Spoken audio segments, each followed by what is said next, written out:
दोस्तों बहुत-बहुत स्वागत है आपका अपने चैनल यूजी नेट दर्पण में। तो फ्रेंड्स बताना चाहूँगी कि मैंने थंबनेल पर लिखा है कि यदि इतनी एलिजिबिलिटी क्राइटेरिया आपके पास नहीं है तो आप असिस्टेंट प्रोफेसर नहीं बन सकती। बिल्कुल फैक्ट बात कर रही हूँ, ठीक है? मेरी बातें हो सकती है कुछ आपको बुरी लग जाएँ, लेकिन आपको उसको एक्सेप्ट करना पड़ेगा और आपको आज ही ये नोट करके आकलन करना पड़ेगा कि क्या इस क्राइटेरिया को आप पूरा कर रहे हैं। जब मैंने यूजीसी नेट की तैयारी स्टार्ट की थी फ्रेंड्स बताना चाहूँगी मैंने ये सारी चीज़ें पहले नोट करके रख ली। इसके बाद मैंने नेट की तैयारी स्टार्ट करना शुरू की, ठीक है?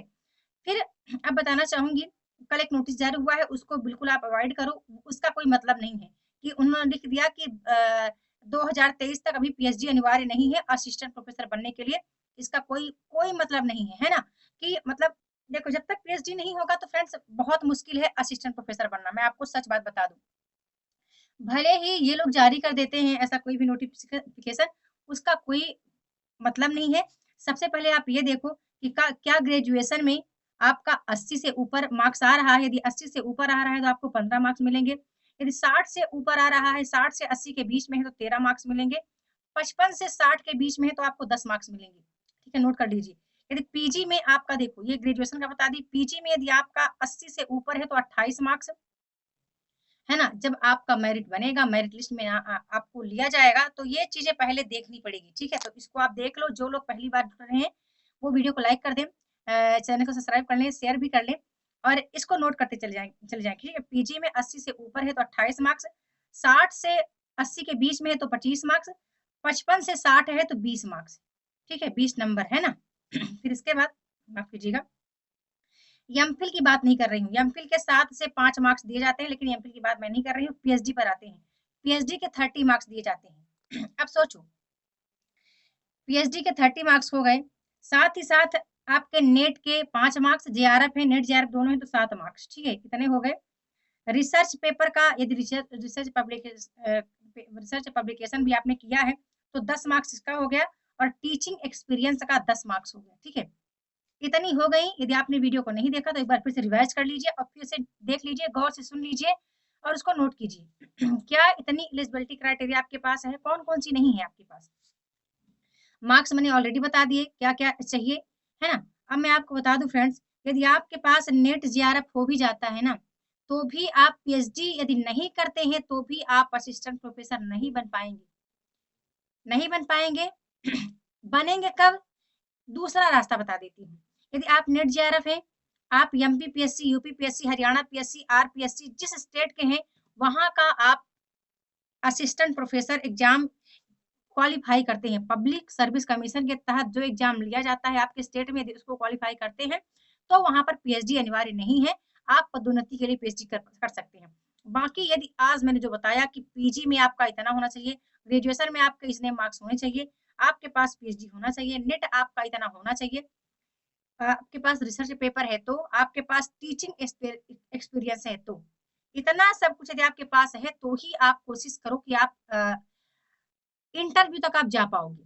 तो ही आपका फाइनल लिस्ट में नाम आ सकता है वरना नहीं आ सकता। अब आप कहोगे कि मैम आप डिमोटिवेट कर रहे हैं। डिमोटिवेट नहीं कर रही, मैं आपको रियल बात बता रही हूँ। मैं नहीं चाहती कि मैं आपको अंधेरे में रखूँ।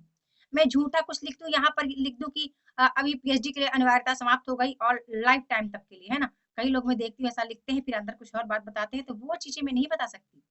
मैं आपको सही बताती हूँ, मैं सही रास्ता दिखा रही हूँ कि अभी भी वक़्त है आपके पास।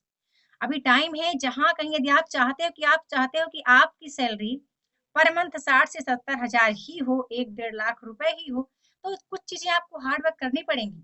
जैसे अभी आप नेट जेआरएफ के लिए हार्ड वर्क कर रहे हो, फिर थोड़ा-सा मेहनत आपको पीएचडी के लिए करना पड़ेगा। तो यदि आप चाहते हो पीएचडी करना तो आपका जो फ़ोकस है वो जेआरएफ पर होना चाहिए।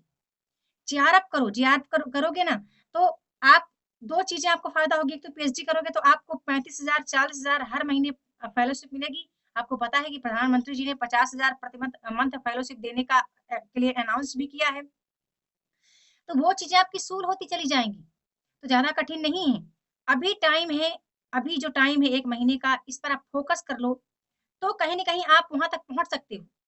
उस लिस्ट में आप आ सकते हो। पीएचडी करने के बाद या पीएचडी आप कर रहे हैं या आप जेआरएफ हो चुके हैं और आप चाहते हैं असिस्टेंट प्रोफेसर आपका बनना मतलब सपना है, ख्वाब है आपका मतलब आपकी दिली इच्छा है कि आप इसको अचीव करें, तो आप कर सकते हैं।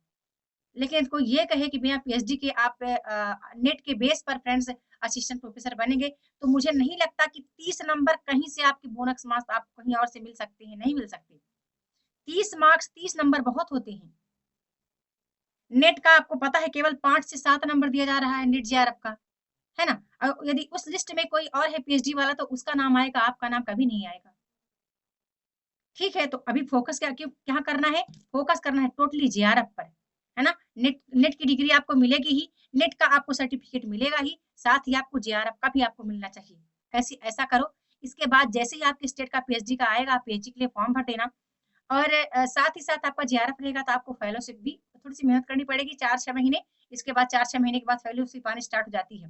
6, 7, 8 महीने लग जाते हैं फेलोशिप आने में, बट आती ज़रूर है ना? वो सारी चीज़ें आप आपके एलिजिबल हो जाएगी आप इसके एलिजिबल हो जाएँगे, तो आप ख्वाब देखें।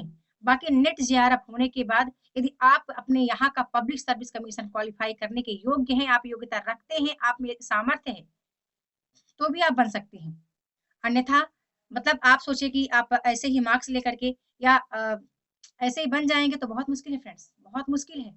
मैं सबको फेस कर रही हूँ, इसलिए मैं आपको बताना चाहती हूँ, मैं बता रही हूँ। ताकि वो चीज़ें आपको फिर ना इतनी मेहनत करनी पड़े, जो चीज़ें मेरे सामने आ गई हैं, मैं उसको आपके पास रख रही हूँ, कि आपको ये चीज़ें फेस करनी पड़ेंगी, तो आप अभी से तैयार हो जाओ, है ना? बाकी ये जो कहते हैं कि पीएचडी अनिवार्य नहीं है और बिना पीएचडी के आप बन जाएँगे असिस्टेंट प्रोफेसर तो मुश्किल है, बहुत मुश्किल है, बहुत ही ज़्यादा मुश्किल है। बिल्कुल मैं 100% बात कर रही हूँ, है ना?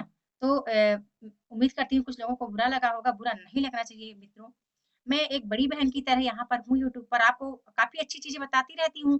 जो चीज़ें मैं फेस कर रही हूँ, जो चीज़ मैं देख रही हूँ, मतलब अभी मेरे सामने आती हैं, तो वही चीज़ें मैं आपको बताना स्टार्ट कर देती हूँ। बस, तो आप अभी अपना ग्रेजुएशन का, अपना पीजी का, अपना नेट जेआरएफ का टीचिंग एक्सपीरियंस यदि आपके पास है तो या आपने कोई रिसर्च पेपर कहीं पे कुछ किया है, देख लेना क्या-क्या आपके पास एलिजिबिलिटी क्राइटेरिया है, मिलान कर लो, है ना? फिर आप तैयार हो जाओ, या तो पूरा फ़ोकस आपको जेआरएफ पर करना है, ठीक है? पूरा फ़ोकस आपको जेआरएफ पर ही करना है ना? जेआरएफ होगा, तो आप पीएचडी के लिए कहीं भी एनरोलमेंट हो जाएँगे, एनरोल होंगे, तो आपको फेलोशिप मिलेगी और वो फेलोशिप आपके काम आएगी, असिस्टेंट प्रोफ़ेसर के उस रास्ते तक आपको ले जाएगी। बाकी बहुत मुश्किल है, बहुत ज़्यादा मुश्किल है, ठीक है? तो वीडियो पसंद आए तो लाइक किया करें। आप कमेंट करके बताएँ कि आपको आज की मेरी बताई हुई न्यूज़ कैसी लगी? क्या ये इन्फॉर्मेशन आपके पास थी?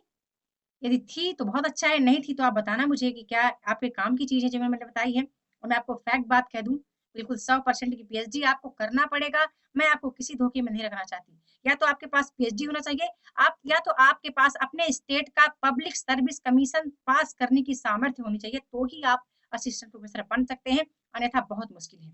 आखिरी बार फिर कह रही हूँ, बहुत मुश्किल है। ठीक है? और बता दूँ असिस्टेंट प्रोफ़ेसर बनने के लिए बहुत पढ़ना पड़ता है। मैं उसी रास्ते से गुज़र रही हूँ। बहुत पढ़ना पड़ता है। बहुत सारी चीज़ें डाउट क्लियर करनी पड़ती हैं। है ना? तो वीडियो के साथ बने रहने के लिए बहुत-बहुत धन्यवाद।